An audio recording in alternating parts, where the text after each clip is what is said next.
Romantic, love-filled messages between a man and a woman. Should it be true that living true and hailing karma, polishing and putting lipstick on the lips of adulterers? I took a sip of wine, smiled at the crowd around me. There were beautiful, scary masks hanging on their faces. There were invisible masks also clinging to a few faces I knew. This mask is not easy to remove after this Halloween night.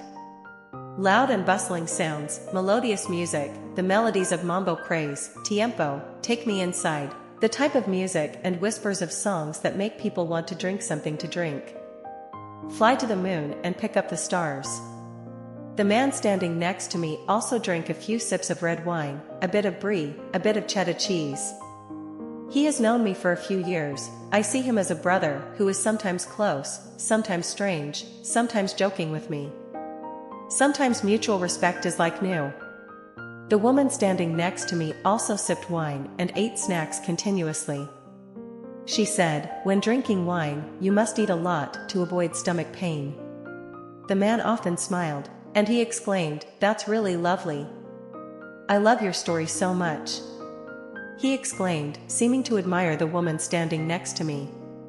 The woman smiled happily, and with satisfaction, she read to us the messages of a man who was absent that night. Romantic, love-filled messages between a man and a woman.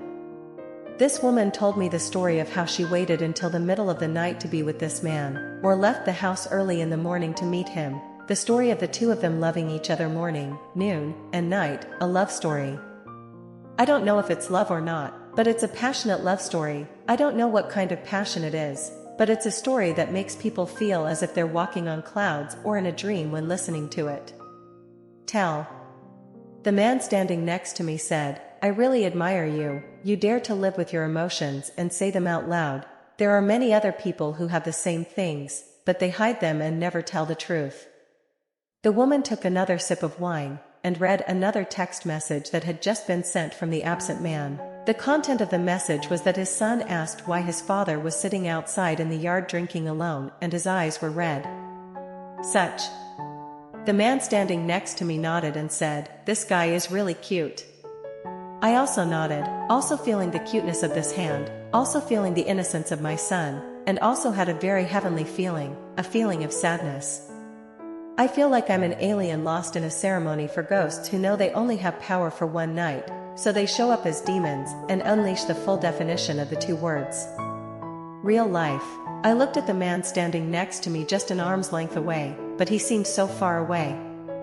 I looked at the woman happily reading the message and found myself falling behind. Just because I don't have the feeling of loving and admiring this love story. Just because I was a bit busy thinking about a certain woman, the absent man's wife, who had just given birth to a child just 2 months old.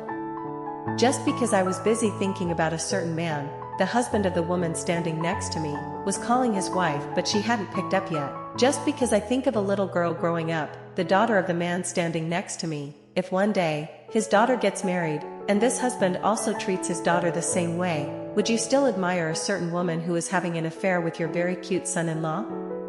Or one day, the children of the woman standing next to me will also get married, and the husbands of these girls will also have dreamlike extramarital affairs like this. Then the woman standing next to me will sympathize with his abandoned daughters, or still stand on the side of women who live real and praise adulterers for adultery?